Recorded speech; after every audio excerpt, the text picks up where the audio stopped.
This episode of the Red Bull Rant is by the fine patrons that support us through patreon.com/Red Bull Rant. You can support us for the low price of $1 a month, and you can get exclusive content, including a monthly wrap-up for the New York Red Bulls. We want to send a special shout-out to our patrons who support us at $5 a month. That is our producer-level reward.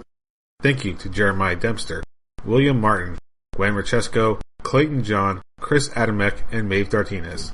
Now, on to the show. This is the Red Bull Rant podcast. If you aren't expecting adult language, why even bother listening?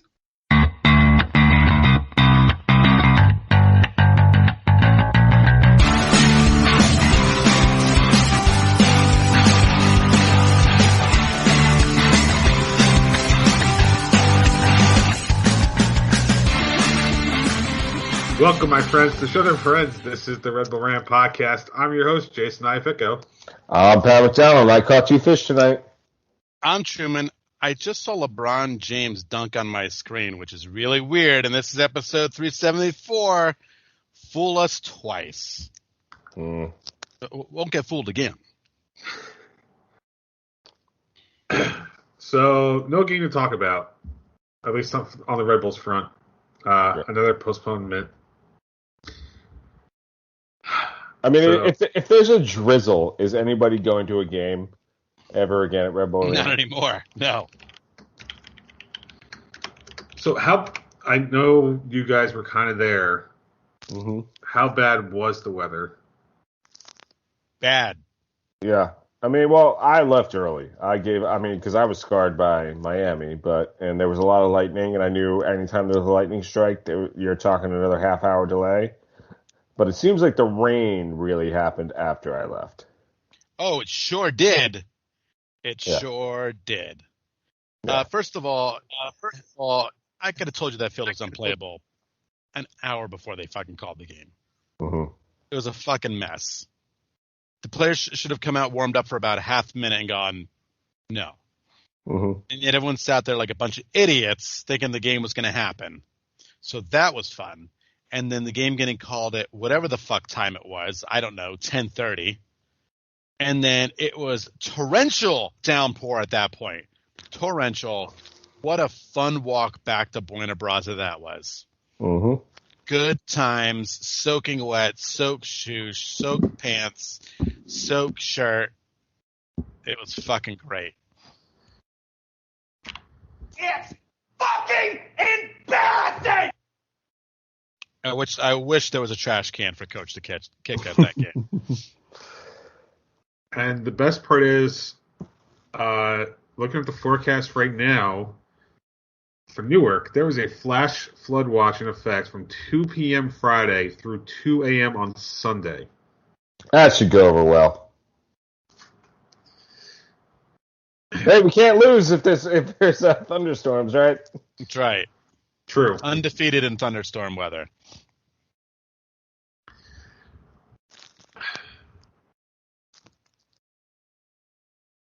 Our schedule's going to suck at some point with these games getting rescheduled.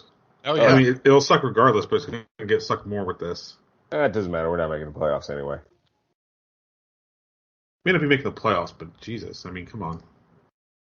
Yeah, Team's going to be beaten down bad and, exhausted when these games start rolling around. Yeah. Because they haven't rescheduled the New York City game yet, right? They didn't reschedule the Miami game yet. No, they did. Oh, when did they do that? Miami's been rescheduled. It's sometime in October. I can find out. Hold on. Talk amongst yourselves while I do this, so there's no dead air. Buena Braza still has good food, so that was about the only good part about the whole day. There is that, which is quite delicious. Miami has been rescheduled to Saturday, October 9th. That's during the international break, isn't it? Perhaps? I mean, I don't imagine many Red Bulls are being called away for international duty, but still. No, we're good. We're good. Maybe Cáceres for Venezuela.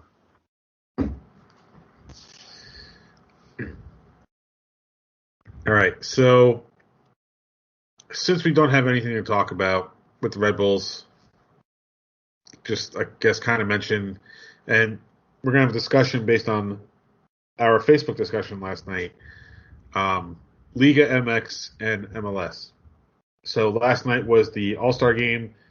MLS won in shootouts. I think it was 3-2. Sounds right. Yep. Yep. I watched the highlights. Matt Turner proving he apparently is a penalty stopping beast. Yep. And of course, the Puto chant had to come out at some point because apparently that's just what Mexican fans do now. Yep. The day they reduced the penalty to 1 game, like we also discussed. Yep. It's pretty fucking terrible. It's fucking embarrassing! Are we going to talk about this game? You guys about can. the Honestly, game, I just watched highlights, so I don't know enough about it to talk. I understand why they schedule games like this. I'm not talking Liga MX in general. I'm talking about these games against fucking big clubs or whatever, Liga MX All-Stars. It's just, I get it because they want attendance. But again, a game last night where they had in, Los Angeles, where MLS fans were probably outnumbered 3-1, would you think? True. It makes your league look so fucking bad. It looks so bad. And I mean, I don't know. I think it's a dumb idea. I know they want to work with Liga MX and all this stuff, but it's great we won in shootout. But again, it's just a game after game where all you're doing is you're pitting your MLS team against another league or team that's going to greatly outdraw you. And you look like idiots. Yeah, I mean, that's all, all MLS All-Star games, really, in many cases. We've been outdrawn. But I will say this. It is the third time in which American-based fans were outnumbered in a stadium in the United States of America by fans rooting for the Mexican side. And it's the third time this summer we won. So I will say that I think there is something to be said for that. I think there's something to be said for Ricardo Pepi, who just committed to the United States men's national team, although apparently he can change his mind up until the age of 21. But he has to wait 2 years to do it. Yeah, but again, I think after 21 he's locked, right? They changed the rules recently, so I don't know all of it. I just saw something about like if he plays, and then changes his mind, it's 2 or 3 years before he can switch. That being said, he just committed to the United States for this upcoming World Cup qualifier. He scored the winning penalty kick. That was nice. To see a dual national who is at least currently with the U.S. to win. Hey, look, the U.S. has beaten Mexico 3 times this summer in stadiums that the U.S. was outnumbered. Hopefully, for many Mexican Americans in this country, that'll get them to finally root for the home side. I mean, that's the one thing I can think. I mean, and I will say about the format, I think Liga MX versus MLS is the way to go here on out for the All-Star game for sure. So, Leagues Cup or this All-Star game? Which would you prefer? I'll say this. I mean, the more tying into MLS and Liga MX there is, I think the better. I mean, I think something we talked about last night in our little conversation on Facebook is that I'm all for a Liga MX MLS merger. I'm 100% for that. I think Liga MX is the most watched league in this country. You'll get more eyes on MLS teams, and I don't think if it happened, I don't think it would be a single entity salary cap type structure.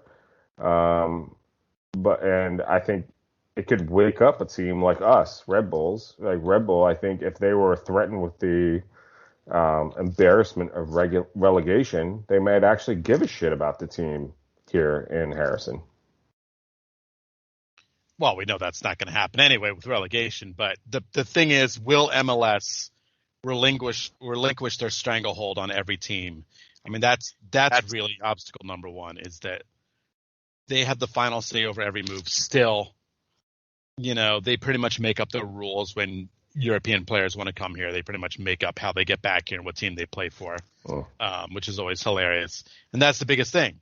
Does MLS want to do that? Do they want to abandon their hard salary cap and their DP rule? Because if they don't, they'll just get their fucking asses stomped by Liga MX 75% of the time.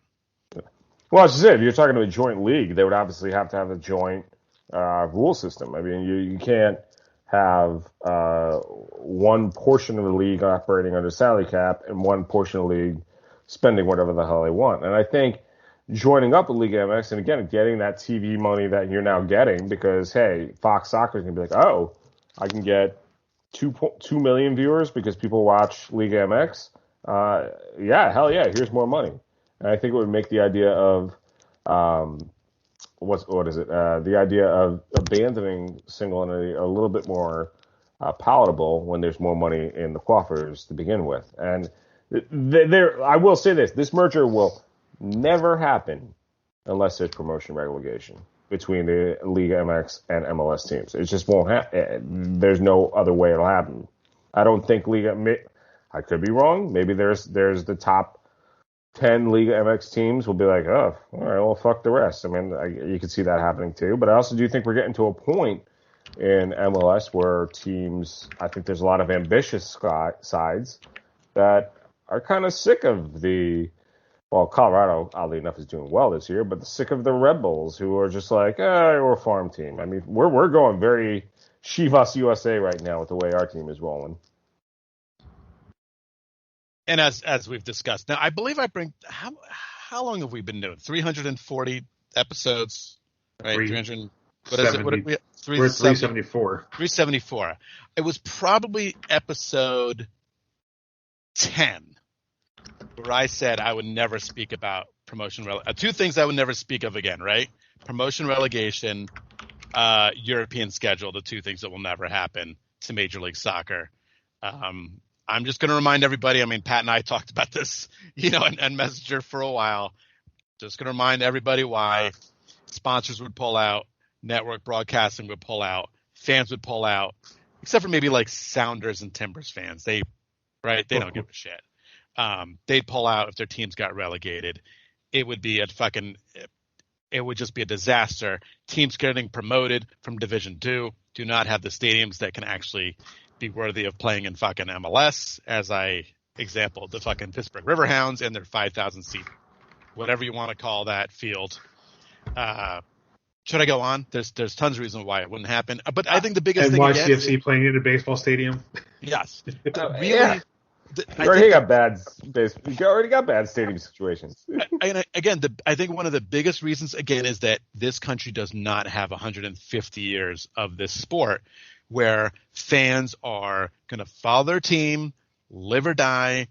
It's unfortunate this is not the way this country operates, because in most countries with pro rel, that is soccer's the number one sport. Live or fucking die. They don't have 4 other team sports plus NASCAR plus college sports to fall back on. College ball is not big in England. They pretty much follow cricket sometimes. Cricket, rugby, soccer.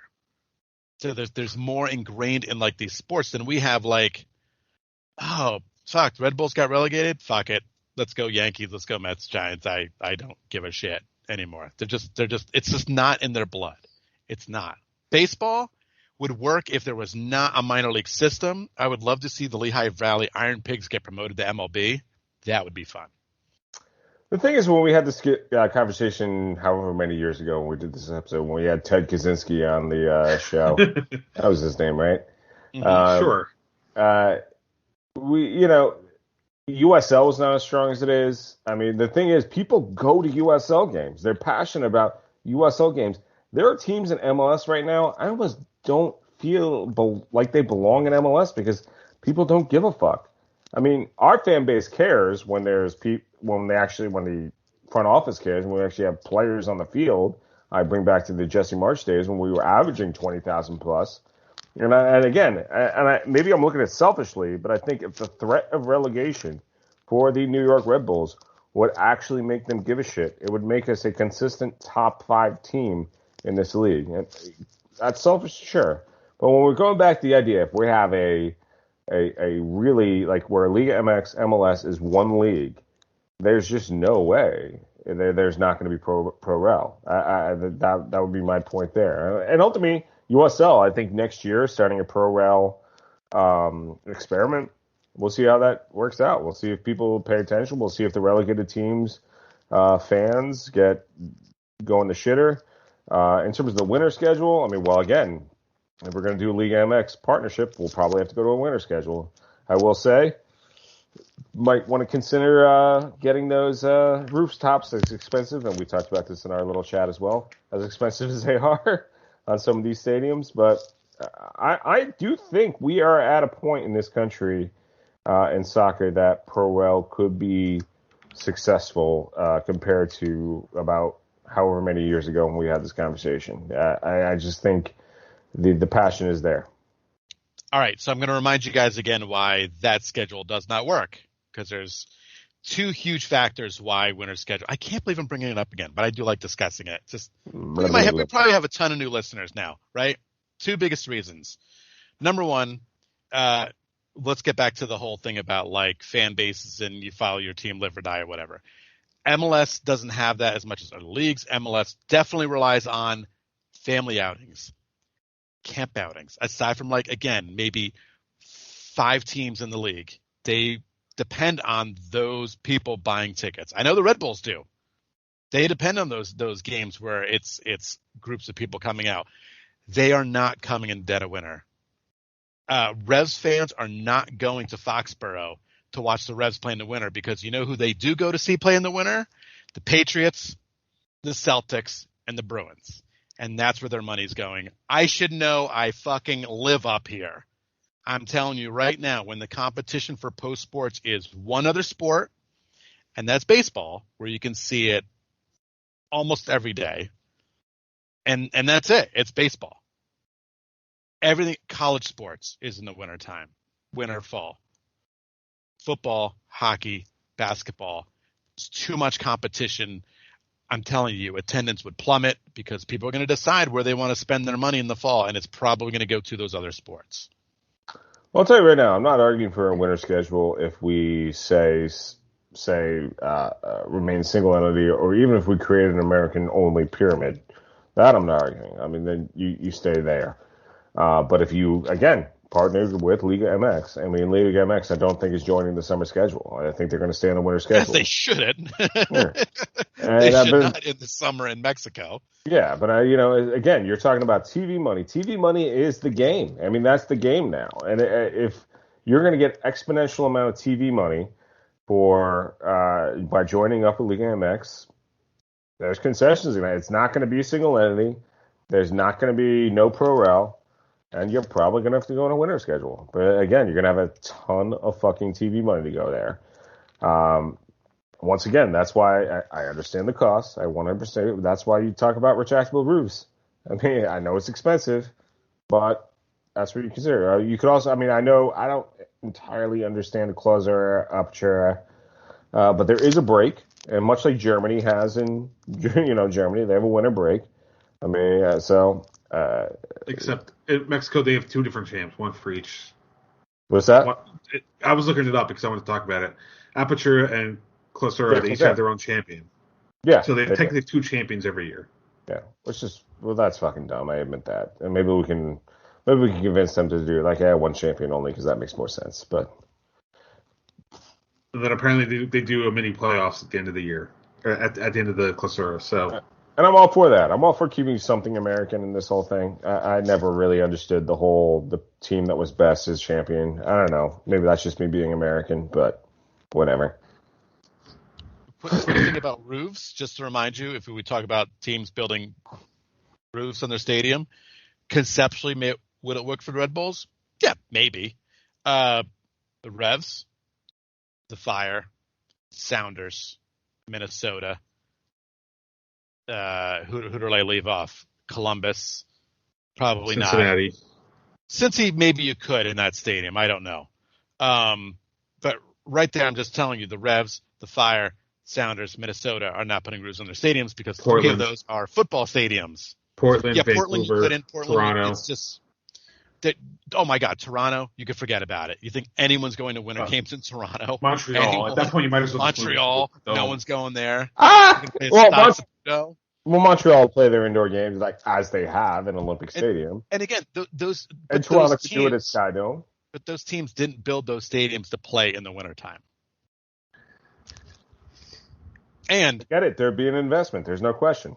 And what are you doing in Toronto on a fair, Saturday? Going to see the Leafs? As you know, are they going to go see the Leafs or are they going to go see the TFC? They might go see if the Leafs suck and TFC's good. Then go see TFC. I mean, here's the thing. I've been to at least two that I can think of 20-degree games at Red Bull Arena, and I admit not a lot of. Well, one was a season opener, so there were a lot of people there. Another was a CCL game, and obviously nobody goes to those games, unfortunately. Yeah. But hey, look, people will show up. But it's fucking miserable. Fucking miserable. Yeah, a few years ago we all went to the experience. A few years ago we all went to that opener for Marsh's. Was it? No, I think just Chris Armiste's first full season. We were all at that home opener, and that was miserable. Yeah, like don't get me wrong, the game itself was good, but the weather was if that was the way, I forget if it was Jay sat in the fancy seats. Yeah, I had like the field level. There you go. Yes.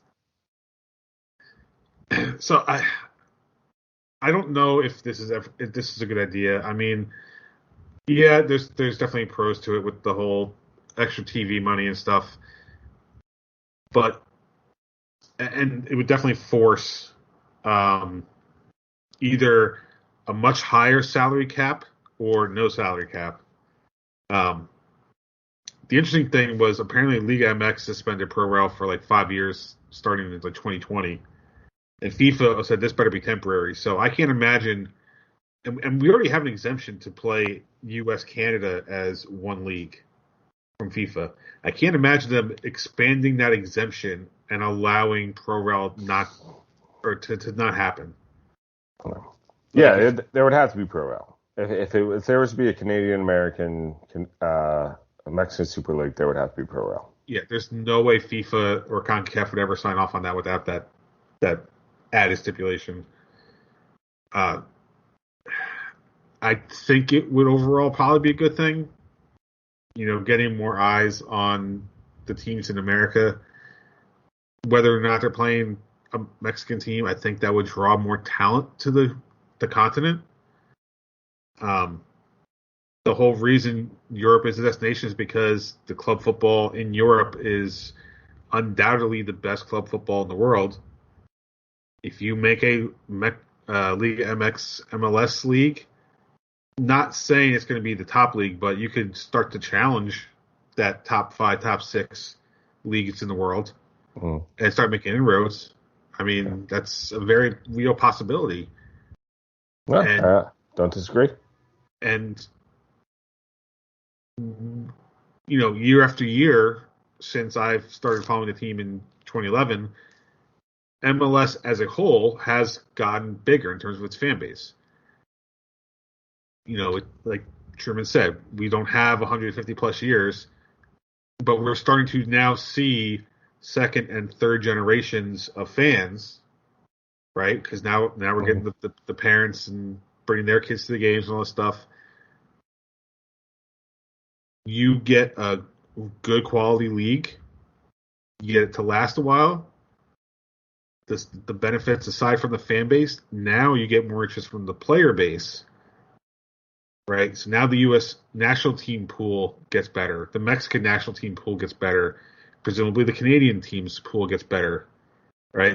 I think I just talked myself into it. This is, if it were to happen, this is kind of a rising tide lifts all boats situation kind of thing. Wait, the Mexican team's national team pool get better? Never mind, this is a bad idea. But I just thinking, like, you know, the more eyes you get on a league like this, especially in this country, right?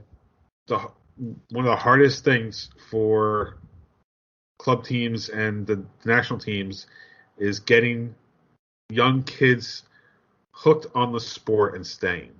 Yeah. Mm-hmm. Right. And part of that problem is the pay to play model, which is a whole other issue. But if you were getting better. It's getting better, but that's That's like half the problem. But the other half of the problem is really having a local product that you can have a kid say, I want to play in that league. I want to be the Michael Jordan of MLS when I grow up. Like, that being a realistic goal and having a bunch of kids start acting like that not only makes the league better, but it would help the national team. It would have American talent going abroad more. I mean, we're starting to see this now, right?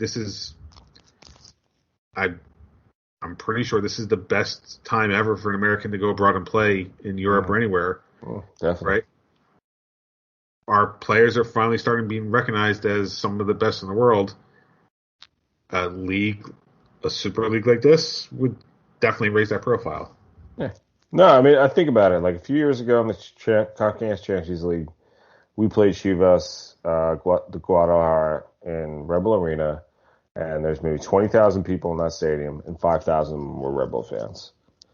Now, think you put them in a league together, and you have that same game where the playing field is a bit more equal in terms of finances, in terms of time of year, and the Red Bulls win.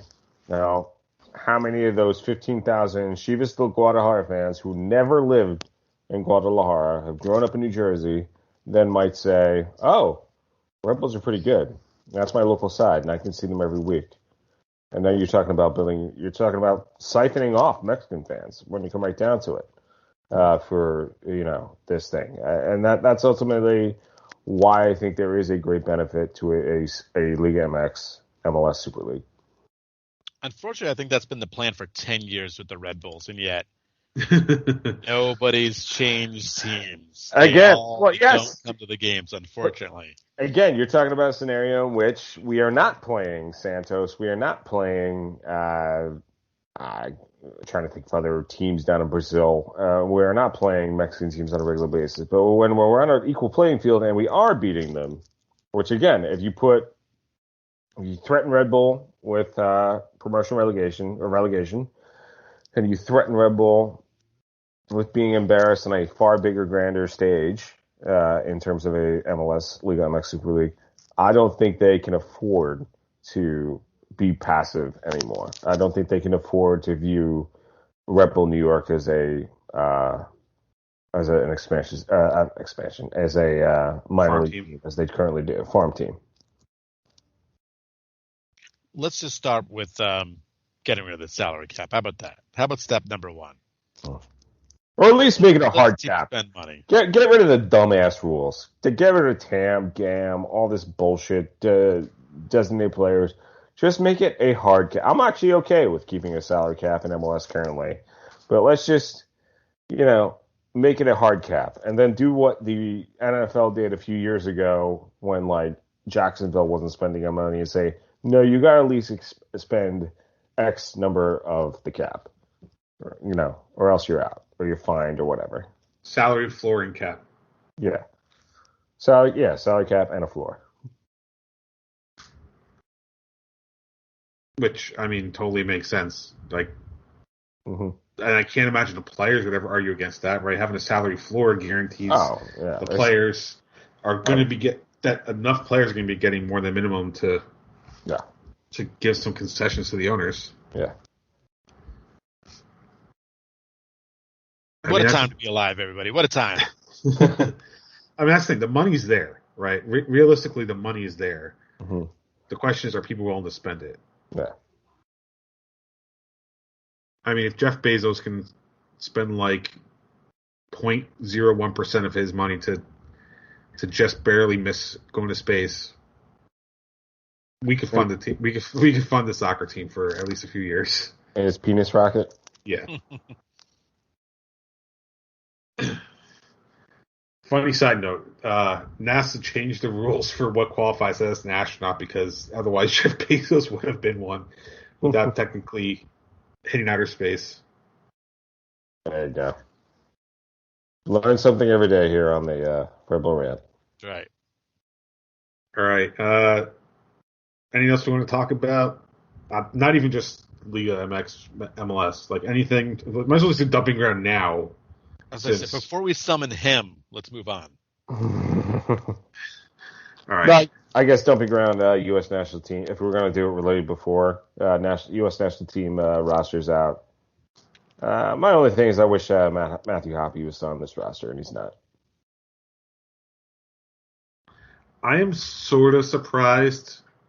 I understand why, but I'm sort of surprised Pulisic's on the roster, considering that I didn't find out till today that he was tested positive for COVID. So they run a risk of him not being able to leave England, and then even when they get here, not being able to play. Well, I mean, that England ban is really only for certain countries, and none of the countries they're going to. No. It's not that. He is literally quarantined. He has COVID. I know that, and he would be He might miss the first game, but he would be available for the second two. And I get it. You want that guy in your roster if he's available. Mm. I'm not surprised. It's Christian Pulisic. Question is, actually, might as well bring it up now. Question is, are the PL going to stick to their guns? And for those that don't know what we're talking about, the PL or the Premier League has basically said, and I don't know if they changed their stance on this yet, they will not release players for international duty if their games were to be played in countries that are considered red zones, because that would force a 2-week quarantine when they return. And they do not want to have their players out for 2 weeks after missing a week or two for international duty. Well, I think that's fair because they're paying players. You know what I'm saying? Yeah. Like they're employees of a company. So I mean, if you're looking at that, that way, right? I don't want to lose someone who could cost me wins, which costs you money, to go play for a national team and not play for 2 weeks. I get it. I mean, for me, it makes sense. It sucks for the player, yes. I disagree because, I mean, we've had, now we're going to change the rules just because there's COVID. I mean, like, there's always a risk of letting your player play for the national team anyway. They could tear an Achilles. They could, tear their MCL. They can get injured and you're going to lose money anyway. And now you're talking about they might get COVID. I mean, I get if a player is unvaccinated, maybe being a little bit more of a hard ass about it. But if they're vaccinated, let them go. I mean, that's my opinion. But Jay, like you said, it's a mandatory 2-week quarantine if they play in a country that's considered a red zone, correct? That's what my understanding is, yeah. Right. Test positive or no test positive. I think that's the problem. So, I mean, if you go and play, you get hurt. It happens, but you still have to come back. And even if you're not here, you just sit for 2 weeks and you can't play in a team that you're getting paid by. You can, even if you got hurt, like you broke your ankle or something, right? Like you can at least be with the team doing stuff. Even if you can't practice or whatever, you could be helping them with film, game planning. Like there's at least stuff you can do. If you're quarantined, you are literally stuck with nothing to do for the team for that. And we saw with the Red Bulls, right? With last year with players that they couldn't play. Kaku, I think was one of them, right? I mean, Kaku. I don't even know who that guy is anymore. Who the hell is that? But you know what I'm saying? It's a shitty situation for the team that pays you money to play on their team. Well, then allow maybe you to go play for an then maybe go to your government of your country and say, "Hey, this guy's vaccinated, and let's cut the shit." I mean, like, right. In which case, fair. I'm saying, and I'm okay. Then I'm okay with FIFA saying, like, "Oh, too bad." I mean, they say, no interference from government. So if your government fucking sucks and they don't want to let people who did what they were supposed to do live their lives, then too fucking bad. Then go to the government. Because that's how I see it. If the government is the reason for this, that's too bad. Now, from my understanding, Christian Pulisic is vaccinated. I believe I heard that somewhere, but don't quote me on it. It's if you're vaccinated, you did your job. Let's cut the shit about oh no, if you go to a red zone, you can't do anything for 2 weeks. Let's cut it out. Yeah, I think the way England should handle it is a mandatory quarantine for at least, I think 5 days would be a safe number. If you're vaccinated, right. Fuck that. No quarantine. No. But the reason I say 5 days is because that's like the gestation period. Like it takes 5 days for any symptoms to show up, and if you test negative after 5 days, then you're pretty much clear. So the reason I'm going with this is my wife had tested positive last year, somehow I got sick as a dog, but I was never positive. But when I got the screening call from the government last year, I was specific because I had taken the test the day she found out. I was told that I should return like 5 days later because if I had just been exposed, it wouldn't show up on any test for at least 5 days. So that's why I'm saying if the government's the one requiring it, it should be like 5 days, and then take a test, prove you're negative, and then you can be released. Maybe or three or 4 days, whatever the number would make sense. But there's no reason for a 2-week mandatory, especially if the person, like you said, is vaccinated. But give them an avenue to prove it, right? Say, all right, you want to come back to play here? Fine, but take a few days, take a test, verify that you're negative and you're not a risk to anybody. Then we'll let you. Then you're let out. I think that's a fair way to handle it right now. I think the fair way is you got vaccinated, you get to live your life. That's my opinion, and no one's going to change that. No one's going to convince me otherwise. See, to me, the problem is that even vaccinated, you can still. Doesn't fucking matter. Then everybody who didn't get a vaccine at this point, that's their problem, not mine, not any other players. You still get sick. That's you may not be in bad shape, but you can still get sick. Yeah, you can still get sick. But they say most the breakthroughs who have died are also already extremely ill. So. I know the numbers like 99% in cases are people that have been too stupid to get the vaccine. Yeah. I mean, I don't want to go on that rant because I'm not in that board. But it's just like if you're afraid of it, get vaccinated. If you're not afraid of it, whatever. Yeah, we're not going down that route because I have a lot to say about that. Oh God. Right. No, anyway, let's move on from this. Let's get away from it. Red Bulls do have a game maybe this weekend against the Chicago Fire. Unlikely. Probably not playing. Yeah, apparently there's rain, so it's probably the field will be washed away in a tsunami. Who knew the way to extinguish the fire was just to let it rain instead of actually winning the game? Yeah. If it does happen, it will be hopefully 6 p.m. on Saturday the 28th, on MSG or ESPN Plus. I will say this: last week, because I was in Annapolis celebrating my parents' anniversary, so I wasn't around Saturday night. I am glad my wife decided to look and see what happened to the game. She's like, "They played last night, right?" I'm like, "They were supposed to," and then that's how I found out that the rain washed the game out. So. At least I got saved the hassle of logging into ESPN Plus or YouTube, whatever it was, and find out that this 3-hour recording would have been for nothing. Oh, God. Yeah. All right. Anyway, Chicago Fire, Truman, what do you think will happen on Saturday? God. Will we play? I don't know. Probably not, but if we did, it's the Fire. They'll probably score twice in the first 8 minutes. Oh, wait, that already happened. Here's the problem. We suck. But the Fire aren't great. So where do I go from here? I go with a 1-1 draw. That's where I go. See, I don't think we suck, but I don't think we're as bad as I thought we were like 2 or 3 weeks ago. The Montreal game and the Columbus game, I think, proved that we're maybe just shy of the playoffs at this point. And then we just had a bad string of games. Not excusing the losses, but I just think that's where we're at.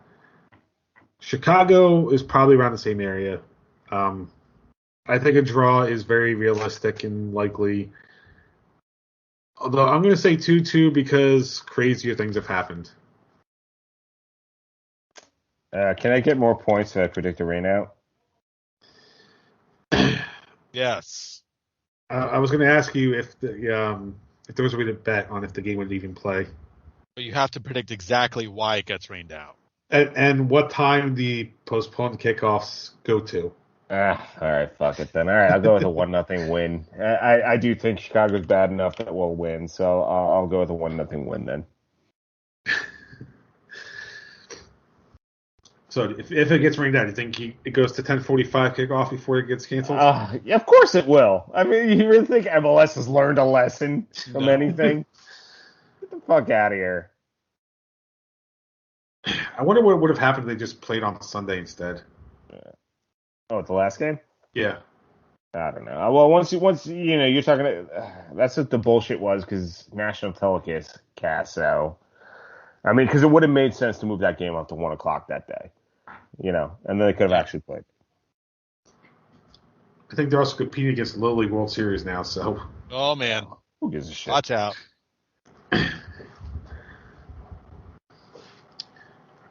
All right. Anything else about the Chicago game, or are we moving on?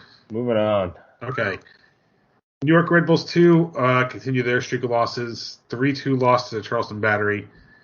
Next game is Sunday, August 29th at Miami FC.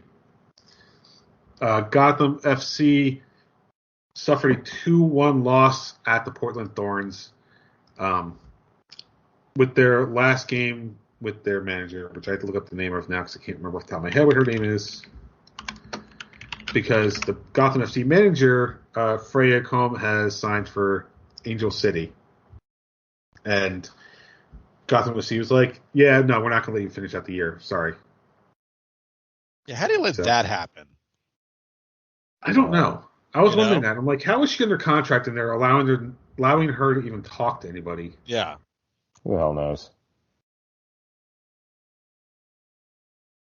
So, yeah, she's out. That was the last game.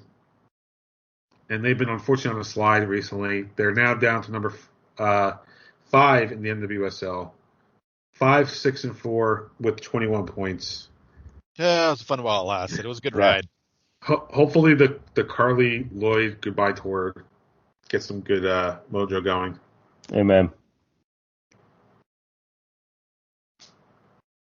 All right.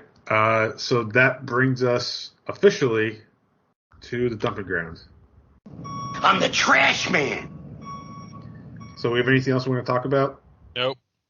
Yeah.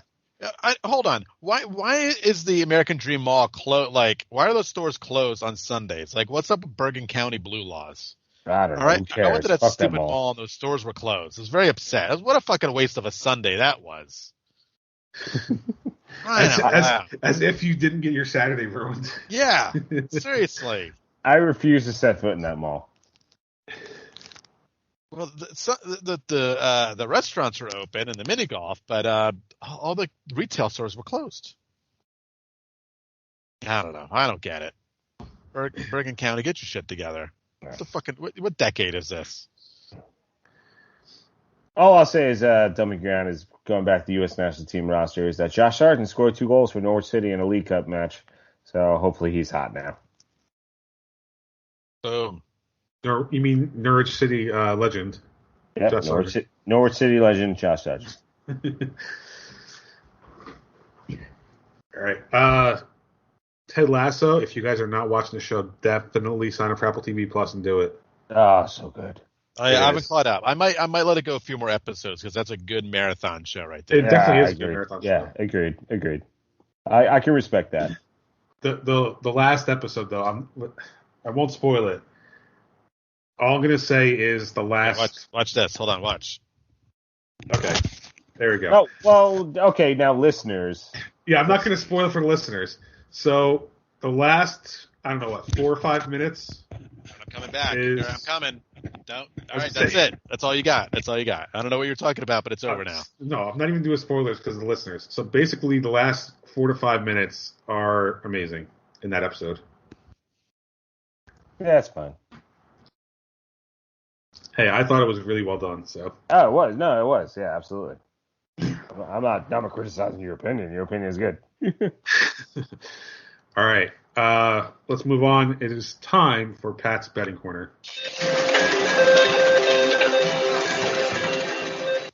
All right. This week, here's what I'm going with. I'm going with Orlando over Miami. Fuck it. I'm going with us over Chicago. And I'll take Philly on the road over DC United. Anybody over DC United is good. Yeah. Well, it's Philly. Well, true. Yeah. All right, that brings us to our last segment, Truman's Terrible Team of the Week. That's terrible. Easy. I call it Major League Soccer for making me wait 2 fucking hours to cancel a game. You're terrible. That's what's fucking terrible. Amen to that. Play that soundbite. Play Barkley again. I want to hear him again. That's terrible. One more time. That's terrible. 2 more times. That's terrible. That's terrible. Thank you. Fucking embarrassing! There you Goddamn go. right, Coach. Fucking hell. You know what? You just made the list. Yeah. Oh, here we go.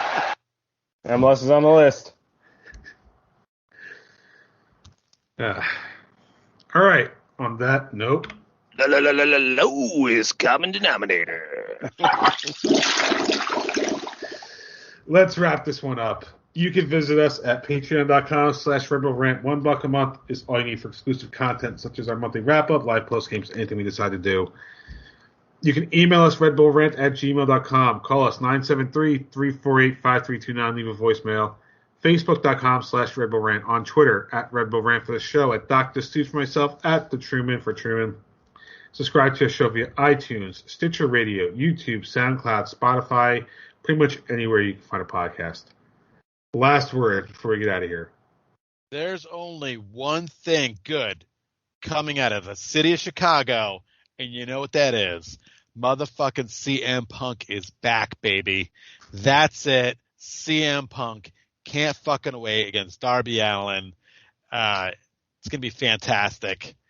Aside from that, the rest of your dumb city is stupid. Your pizza's stupid. Your team is stupid. Red Bulls fucking prove me wrong and win. Yeah, pizza's garbage. So we'll just go with Jersey pizza and win. It's not even pizza. Yeah. It's a casserole. Yeah.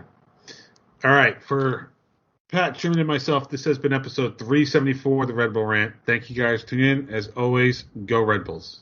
Hey, Chicago, I put ketchup on my hot dog, so go fuck yourself. Bye-bye.